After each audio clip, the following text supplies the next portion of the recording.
of God today? Yes? Praise God. If somebody can shut those doors out there, somebody can poke Pastor on the back and tell him that church is starting. We're going to get started here. Praise God. It's spring. The weather outside is a little rainy now, but it's supposed to get even better today. And it's nice and warm. I got to work outside all day yesterday, building my chicken coop. Brendan, there you go. He was like, "Are you going to talk about your chicken coop today?" And I'm like, "No, I'm really frustrated with my chicken coop right now. So we're not going to talk about my chicken coop because that would undermine what we're going to talk about today." If you've ever had, oh no, I can't talk about it now. I can't talk about it. Come see me later. If you ever want to know about old-time 1950 water towers, they made beams that they're crooked and they kind of keep all the water in, but they're not straight. Well, my old chicken coop was built in 1950, and let's just say that the beams are not straight, therefore the structure is not straight, therefore nothing I do works. And I am not a tradesman by trade, so I don't know what I'm doing. So as I carry on this journey, I will share with you what happens. But as of right now, as of yesterday, things are not going well. But today I get to talk about generosity. If you haven't noticed or haven't been around, the month of April is when we are talking and covering generosity. And generosity is one of my favorite topics. Have you guys ever listened to Adventures in Odyssey? I'm sure most of you have. Adventures in Odyssey, okay. And do you guys ever remember the gang, the Israelite gang? Yes, the Israelite gang. So basically, if you haven't heard of the Israelite gang, what they do is the Rodney Rathbone and his cohorts, they would go around messing up the town, and their gang would go and they would destroy stuff. And the Israelite gang was built in secret, and what they would do is they would go out and they would do good deeds, and they would fix up the town and fix everything, undo everything that the other gang was doing. So they were basically like the Israelite gang. They went around and they did generous stuff for people. They went and did things with nobody knew who it was. They just fixed it and they just did kind things one for another. And I was like, and so one day I have big dreams. One day I want to start a nonprofit that does just that. That all it does is they go around and do good deeds for people, generosity. I love talking about generosity. I dream big. I have a lot of big dreams. Another big dream of mine, besides building a chicken coop successfully, is having an apple orchard. One day, I am going to own an apple orchard. And I'm going to have like the apple cannons, where you put the apple in it and you shoot apple cannons at things, where you can go and pick your fruit and everything.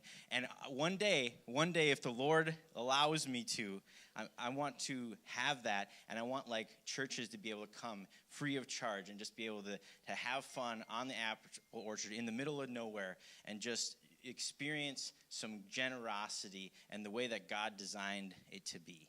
And so one day, I don't know if it was, I dream big a lot of times. Amber has to kind of put me back into reality and say, hey, you have too many dreams. You can't do them all. But those are my two dreams that I want to do one day. And so when I get to talk about generosity, generosity is like, I love generosity. I love talking about generosity because by definition, generosity is a freely given act of kindness, selfishness, and sharing of resources, time, and love with others. It's not about me. It's not about my well-being. It's not about what I'm doing, but it's about how I get to impact others. Selflessness, how I get to impact others. And honestly, if you read the Bible, it parallels exactly with what God teaches, being Christ-like. Galatians 6:2 says, bear one another's burdens and so fulfill the law of Christ. Galatians 5:13 says, through love, serve one another. So generosity, serving one another. Matthew 10:42 through 45 says this, and Jesus called them to him and said to them, you know that those who are considered rulers over the Gentiles lord over them, and their great ones exercise authority over them. But it shall not be so among you, But whoever would be great among you must be your servant, and whoever would be first among you must be slave of all. For even the Son of Man came not to be served, but to serve, and to give his life ransom for many. To me, generosity, when you read through the Bible, it reflects God's character and who he is. We just came off of Easter, right? We just came off of he died for our sins and rose on the third day. We just came from that. The generosity embodies the character of Jesus Christ. Matthew 20:28 says, even as the Son of Man came not to be served, but to serve, and to give his life as ransom for many. Now, when I think about God, and I think about generosity, and I look back over my life, God has been so generous to me. He has impacted my life in such a crazy way. And we were taking the Dave Ramsey Financial Peace course this semester for small group, and Dave talks about, and he shows this old, it's like an old Israel custom, but there's a cup. And the cup has a little ring around the bottom, and then it kind of comes up. But as basically the Lord pours into that cup, and the cup fills up, it kind of overflows and spills over into other things. It's like the cup is designed to catch the overflow. And to me, when I think about God, and I think about the things that God has done in my life, I just am so amazed at everything that I have gone through and how he has kept me, how he has provided for me, how he has led me. And I just can't, how can I not pass on that same generosity that God put into me? How can I not be that cup that when God pours into me, I overflow into other people? How can I not pass on that same generosity that God has done in my life? It's so overwhelming. When I think about it, I'm just like, God, you are so good. And then I'm being a good steward of that. How can I do that for someone else? Paul talks a little bit about generosity in Acts chapter 20, verse 32 through 35. He's talking to the elders of the Ephesians church, and he says, and now, brethren, I command you to God and to the word of his grace, which is able to build you up and to give you an inheritance among all them which are sanctified. I have coveted no man's silver or gold or apparel. Yea, ye yourselves know that these hands have ministered unto my necessities, and to them that were with me. I have showed you all things, how that so laboring ye ought to support the weak, and to remember the words of the Lord Jesus, how he said it is more blessed to give than receive. Generosity, is all over the Bible. You cannot read it without seeing the undertones of generosity throughout the Bible. You look at Christ's life. You cannot look at Christ's life. You cannot look at Jesus' life and see the underlying things of generosity. He gave his ultimate life, but he talks about it in his teachings over and over and over and over. Generosity is one of the main points of the Bible, the underlying tones of the Bible. Be generous. And I heard someone say, generosity is love in action. Generosity is love in action. And I had to think about this a little, because I was like, generosity is love in action. And I was like, well, sometimes you can just be generous and you could really not care about the person or the things. You could just be doing it more for self-worth. So I was like, is that really true? And then as I began to think about it, though, if you have a true heart of generosity, if you truly care about others, then generosity is love in action. If you truly love someone and you truly care about someone, then your actions will support what you're talking about, what you're saying. Your actions will be involved. Generosity is love in action. 1 John 3:16 through 18 says, hereby perceive we the love of God, because he laid down his life for us, and we ought to lay down our lives for our brethren. But whoso hath this world's good and sees his brother have need, and shutteth up his bowels of compassion,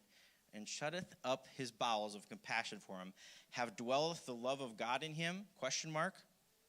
My little children, let us not love in word, neither in tongue, but in deed and in truth. Generosity is love in action. I want to read it in a different version because it'll make a little bit more sense than what I just read. It says, by this we know love, that he laid down his life for us, and we ought to lay down our lives for our brothers. But if anyone has the world's goods and sees his brother in need, yet closes his heart against him, how does God's love abide in him? Little children, let us not love in word or talk, but in deed and truth. In deed and truth. Kyle, is it your birthday tomorrow? Happy birthday. Welcome to the sanctuary. I just got a notification about your birthday. So happy birthday. Happy birthday. Oh man, where was I? Little children, let us not love in word or talk, but in deed and in truth. In deed and in truth. So when I was in Bible school, and this is not going to hardly mean anything to you, but it means a ton to me. We're talking about not just talking and not just talking about it, but actually doing in deed and in truth. There was a man, his name was John Richardson. Sadly, he is no longer with us, but his wife is Lynn Richardson. And when we were in Bible school, we didn't have a lot of things. We didn't have a lot of money. I mean, when I look back at Bible school, and I think I had like $1,000 from Summer of Service tour, and I made it through the entire year on $1,000. You know, plus and minus like maybe some gifts from mom and dad or something like this. But I had $1,000, and that's what I made it through in Bible school. I am amazed. How did I do that? How a whole entire couple semesters in Bible school on $1,000? That's what I got in the summer. But John and Lynn Richardson, they invited us over every Monday night, and we had Wingstop. I mean, Wingstop was not here in Minnesota at the time. I've never heard of Wingstop. Oh my goodness, I love Wingstop. All the different flavors, all the different things. They would. There we go, right over there. They would bring in Wingstop or pizza. They had this great pizza place, but they would bring it in and we would fellowship. It was me, Micah Johnson, Tim Miller, and the Richardsons, and Jeff Alex actually as well. But we would all go over there, and I have just that simple act of generosity. It means, I mean, I don't even know, $50 a night probably to feed us. We were very hungry. But they did that, and that simple act of kindness, the simple act of kindness that they showed. I have lifelong friends in John and Lynn Richardson. I have lifelong friends in Micah and Jeff and Tim, all because they invited us over on a Monday night so that we could eat and that we could fellowship and that we could build relationships. Little children, let us not love in word or talk, but in deed and truth. I challenge you to not just talk about being generous to folks, but actually do it. The things that you will do, it seems so small, and it was so small, but that made all the difference in my life. I was so hungry. So hungry. It made all the difference, and I am so thankful for John Richardson. I went to a funeral the other day in Ohio, and Lynn Richardson was there, and immediately just the stories, and we talked for hours. We sat in the lobby of the hotel, and we literally talked for 3 hours, just catching up and on things, and just lifelong things from a simple act of kindness from John Richardson. John Richardson, and I am so thankful for that. So, wow, I don't even know why I'm starting to tear up, but that family means so much to me, and the thing that they did was so small, but yet so generous. Matthew 22:36 through 40 says, Master, which is the great commandment in the law? And Jesus said unto him, Thou shalt love the Lord thy God with all thy heart, with all thy soul, and with all thy mind. This is the first and great commandment. And the second is like unto it, Thou shalt love thy neighbor as thyself. On these two commandments hang all the laws of the prophets. Love isn't just a feeling, it's a decision to place someone else's well-being alongside or above your own. True love gives away of itself. It gives away of time, attention, sacrifice, care. It isn't served up only when it's convenient or pleasure. It is not served up only when it benefits me, but it's when you are bringing someone and you're elevating them to the same level or even sometimes beyond yourself. At its core, love wills the good of the other person, emotionally, physically, spiritually, and relationship. It takes the focus off of you. I mean, you think about your marriage or your dynamic in your marriage. It takes the focus off of you and it puts it on them. And you're wanting them to succeed. You're wanting them to go further. The story of the Good Samaritan comes to mind, and I think most of the people looking around this room knows the story of the Good Samaritan. So I'm not going to get into it, but the interesting thing is the traits that the Good Samaritan showed. He showed compassion. He showed initiative. He showed courage. He showed, honestly, mercy in action. He showed generosity, sacrificial love, hospitality, ongoing care. And honestly, if you know the story of the Good Samaritan, he obeyed God even when it didn't necessarily he didn't necessarily want to, or the customs didn't necessarily demand it. He obeyed God, and he did what God commanded him. And it's very interesting, the story of the Good Samaritan: compassion, initiative, courage, mercy in actions, generosity, sacrificial love, ongoing care, hospitality, and obedience. These are the things that the Bible teaches. And yes, this is a story in the Bible, but it's just, it kind of shows you that the undertones of generosity in the Bible. And the main question of that story was, who is your neighbor? Who is your neighbor? Be Christ-like. Stepping into the heart of true generosity transcends all. I mean, when you think about generosity and you think about this world, you have people with different rank, you have people with different file, you have people with different organizational titles on the org chart, you have different people, different walks of life. But when I think about things, kindness, generosity transcends all. It doesn't matter where you are on the org chart. It doesn't matter what you're doing in life. Kindness is recognized. Generosity is recognized by all. And it's so powerful, the effect that generosity can have on others. One of the things when I was researching generosity was okay, I just realized I was doing something right now, and I'm just going to say it out loud. There's a guy that I work with, and every time he talks about a hard topic, he always goes, and I just did that right now. And I was thinking, hey, I just did that. That's what he does now. I understand what he's doing. But it's funny because he always just gives a big sigh before he answers a hard question. Actually, this is not hard. This is not a hard one, so I don't even know why I did that. But this next point that I want to talk about is generosity shows the true attitude of one's heart. It is very hard. It is very hard if you have a heart of stone and you just simply don't care about people.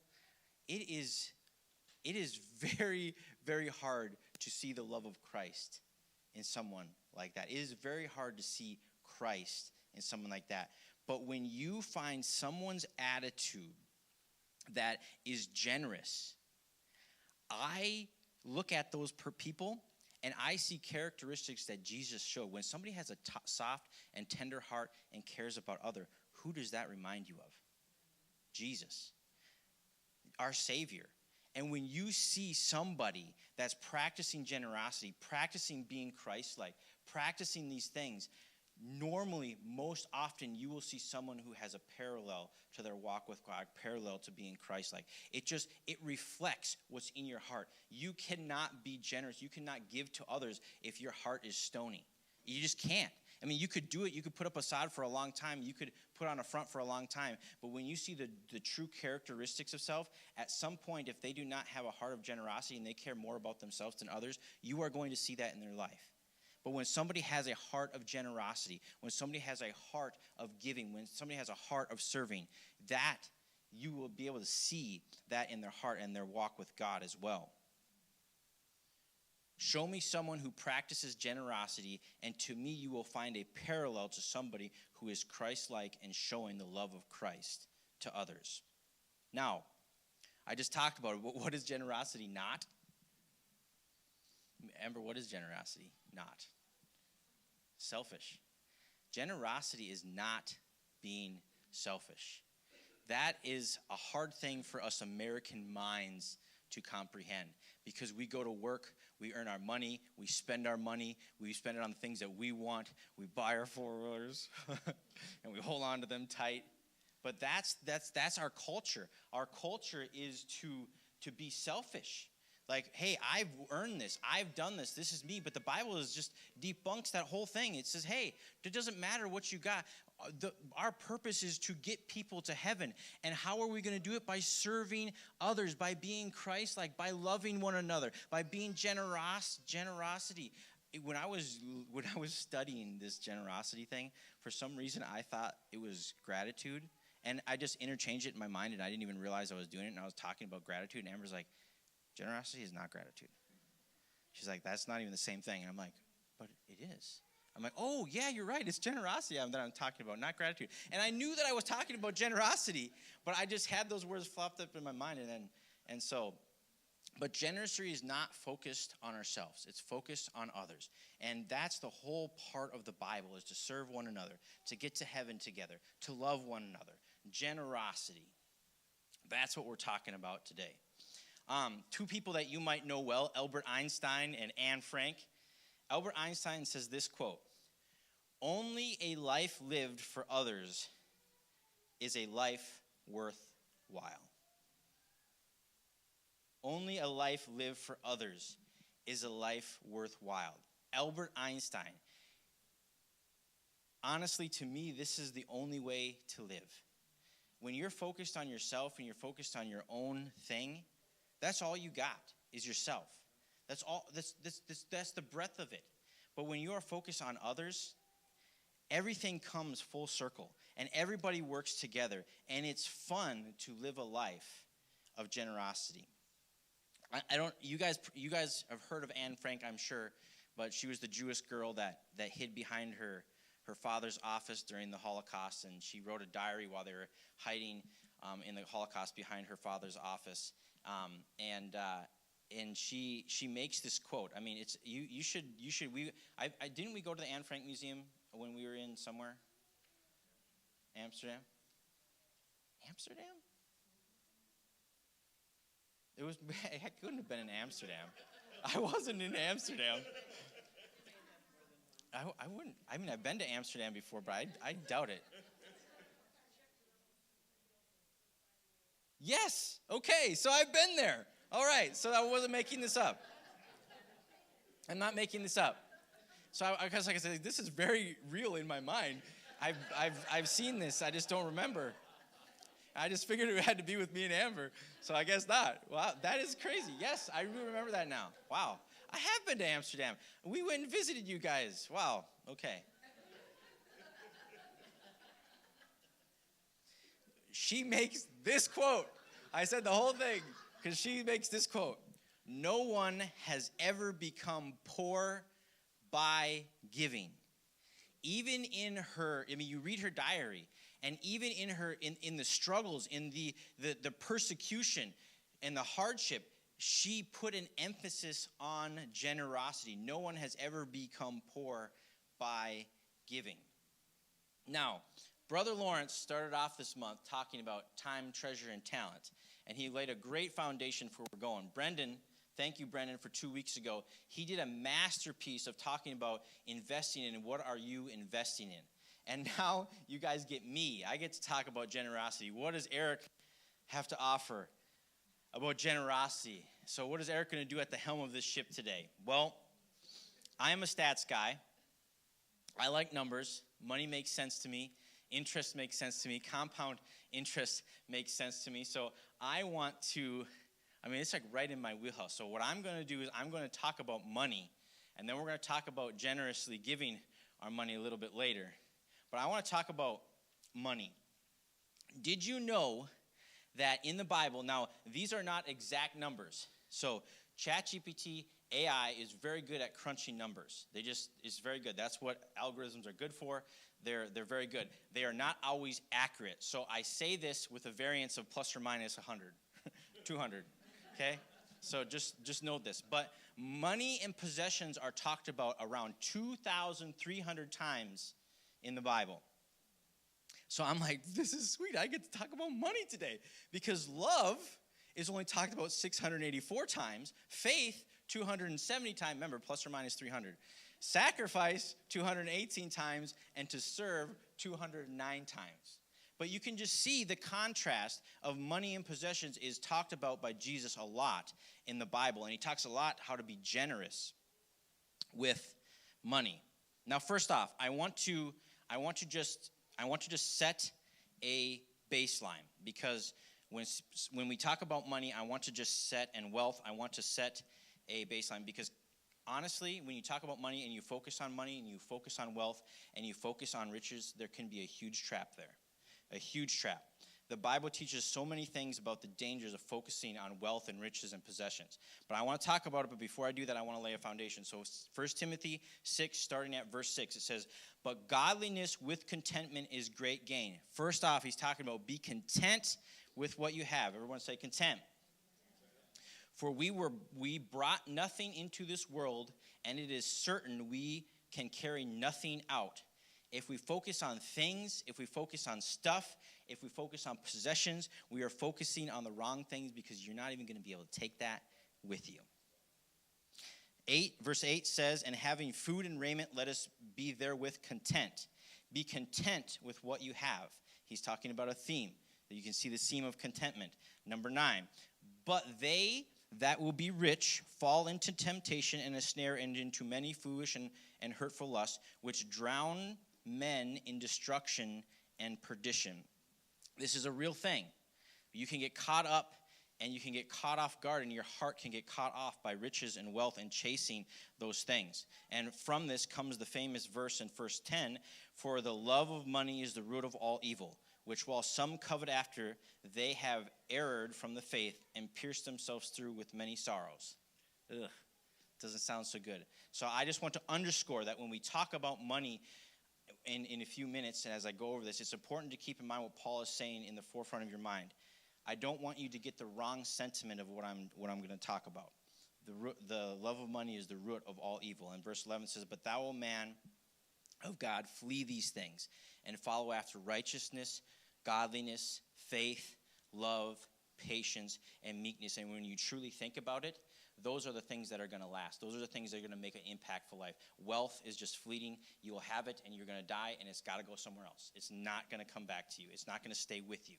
So I want to make it very clear, just as Paul says in 1 Timothy, he says, "Flee these things, follow after righteousness, follow after Christ." Now, with that said, I want to drop down to verse 17. It says, "Charge them that are rich in the world, that thou be not high-minded, nor trust in uncertain riches, but in the living God, who giveth us richly all things to enjoy." And verse 18, "That they do good, and that they be rich in good works, ready to distribute, and willing to communicate."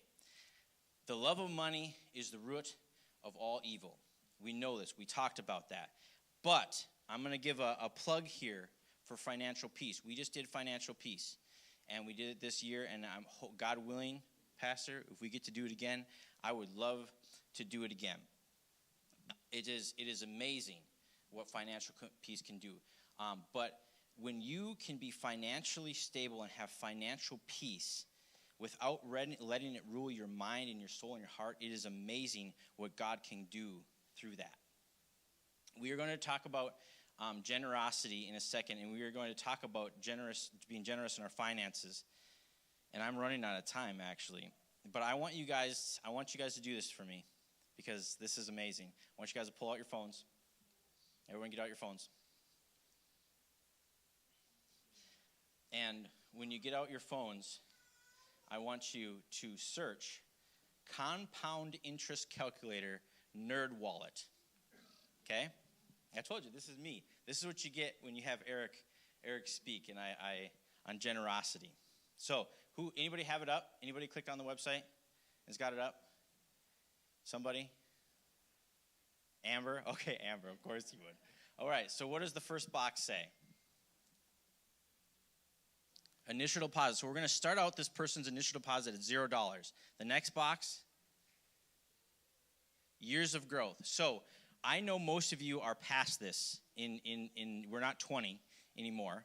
Everybody that's 20 is downstairs, probably in youth class. But I want you to, so we're going to go for somebody's life from 20 to 65. So we're going to do 45 years. So if somebody was to start saving right now at 20, or when they were 20, all the way to 65, we're going to put that in there. So I think that's, 45 years? Okay, so put that in there. What's the next one? Estimated rate of return. Dave Ramsey picks 11%. I love Dave Ramsey. He is awesome.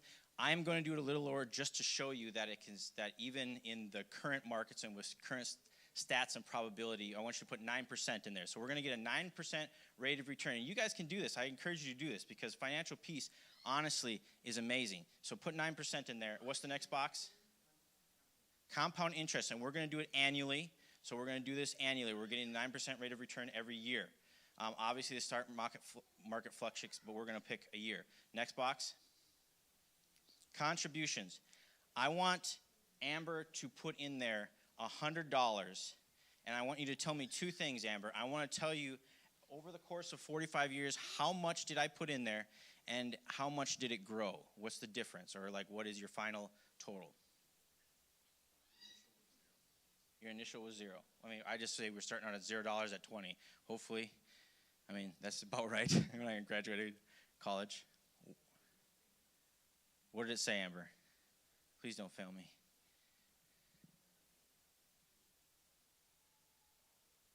Oh, $1. You have to do your initial deposit of $1, sorry.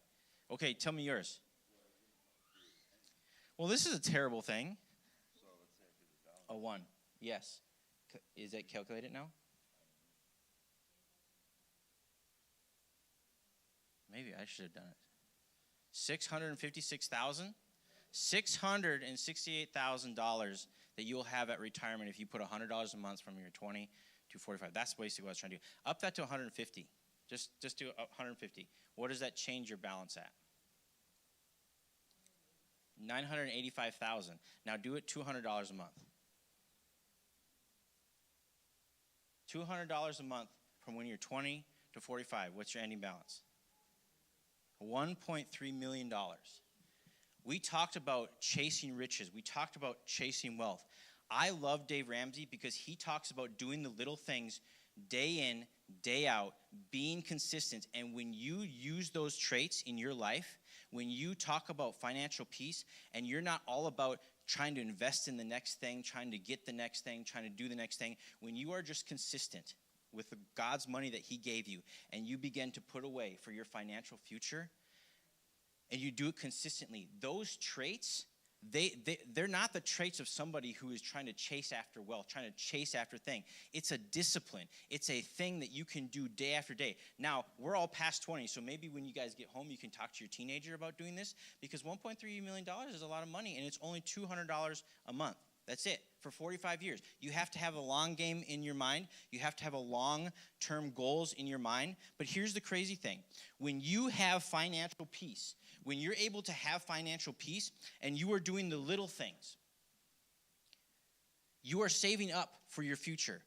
You are saving up. And now inflation, all this stuff, it's all going to happen, right? You're like, well, $1.3 million means nothing today. Well, hopefully you have more than $200 a month then to put in there because your paycheck is going to get higher. But what I'm trying to say is when you do the little things and you do the little steps and you watch out for your financial peace, you will have excess to do other things for God's kingdom because all you were doing is putting $200 a month, probably more than some of our car payments, a month away, and you're still doing that, and you're still being consistent, and God is still you're still building wealth over compound interest. But during that time, you don't have to take away from that $200, and you don't have to hurt your financial peace, but you'll have excess to give to others and bless others.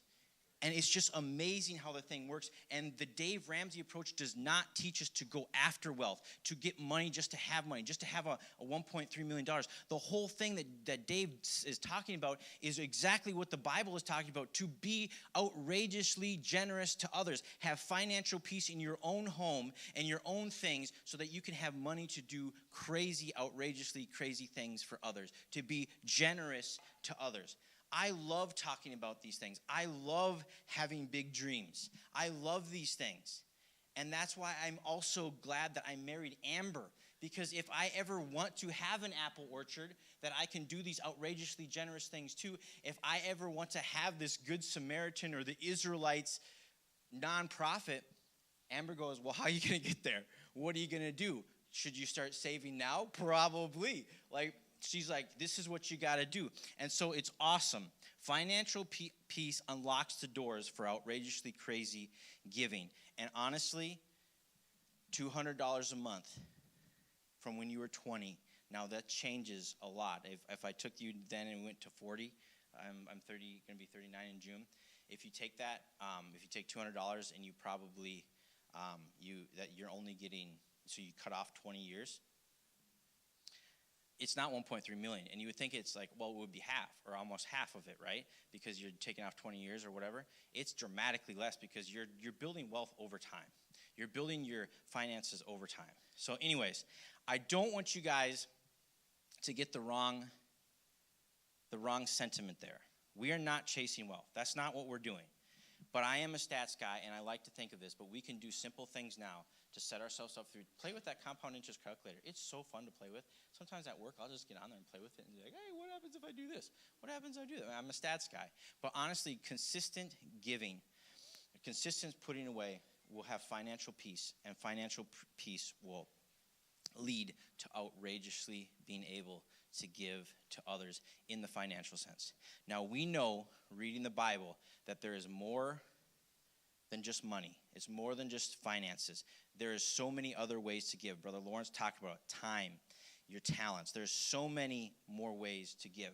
But if God blesses you with finances, number one, God put those finances in your life. Like when I think I've told this story before, but we lived in Inver Grove Heights at the time, and I was working downtown Minneapolis. It was like a 50 to an hour commute into downtown. I was taking the train someday, and I do not like public transportation. The being on a train and having people in my space for an hour, I just go like, and they're not even people I can talk to because I don't even know them, right? Like, I mean, I guess I could talk to them, but like, everybody's sitting in their own things. They got their headphones on. They're all doing their own things, and it's just like, I mean, like, you know, when I get in my car, I'm just like, I drove to the funeral in Ohio, and I'm not even kidding you. For the first hour and a half, maybe even 2, I didn't even say a word. I didn't even turn on anything. I'm like, no noise from my kids, no noise, period. I just sat there in silence. That's my jam. But where I was going with that story is God. Oh, Jesus, I'm like way off.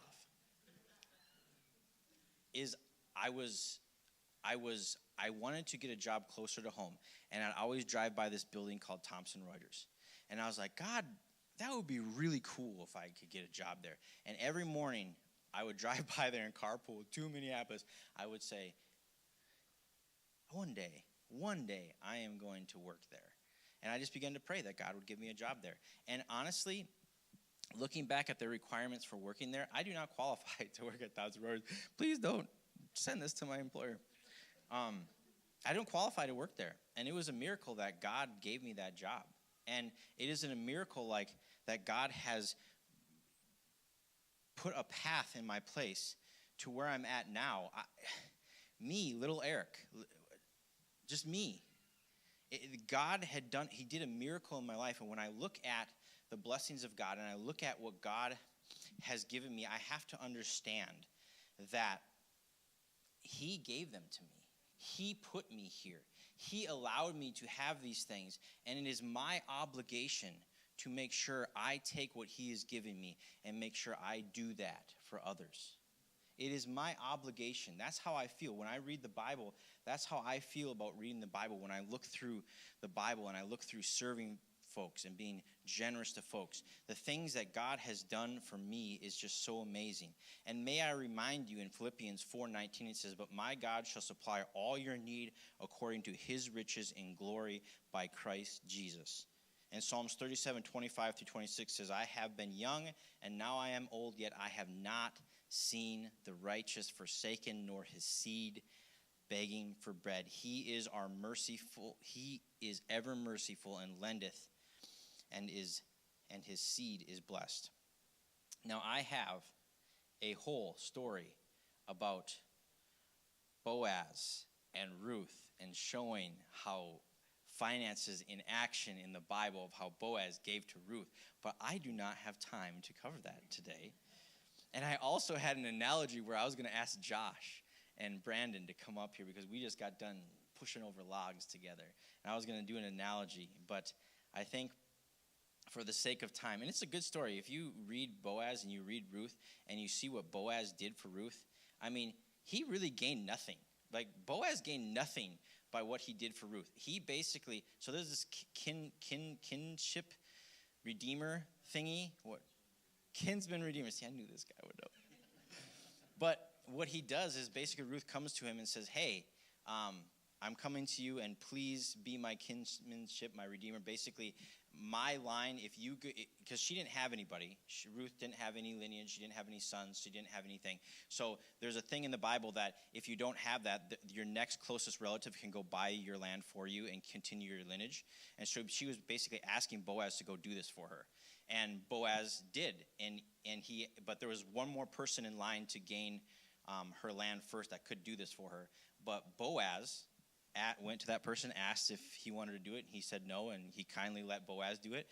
But Boaz, doing this for Ruth, basically when you do this kinsman's thing, what you just said, you basically give your wealth and you give your things, and it does not come into your estate. It is set aside for Ruth's kid, and all of the inheritance goes to Ruth's kid. So when he was putting it out and he was paying for this land, he was doing himself, like he was like, I have to pay for this. Now, granted, he married Ruth, and granted, they had Obed, right? But he was giving his wealth away, and it may not have ever come back to him. It goes to Obed, it goes to her son, and it goes on through that lineage, all that he just did there. And so it's money that didn't necessarily come to his estate. He doesn't have it to pass on to all of his kids. It goes to Obed. It doesn't go to his firstborn. It goes to Obed. And so he had to put a lot on the line for that. But he graciously did it for Ruth. It's an amazing story. I mean, I love what Boaz did for Ruth. And we all know that Ruth is the great-grandmother of David, and Jesus came through the lineage of David. So you never know, Brendan, to your point, you never know who you're investing in. You never know who you're going to impact by your generosity. There, all that said. So, Galatians 6:2 as we close. Bear one another's burdens and so fulfill the law of Christ. Galatians 5:13, through love, serve one another. Now, let me see.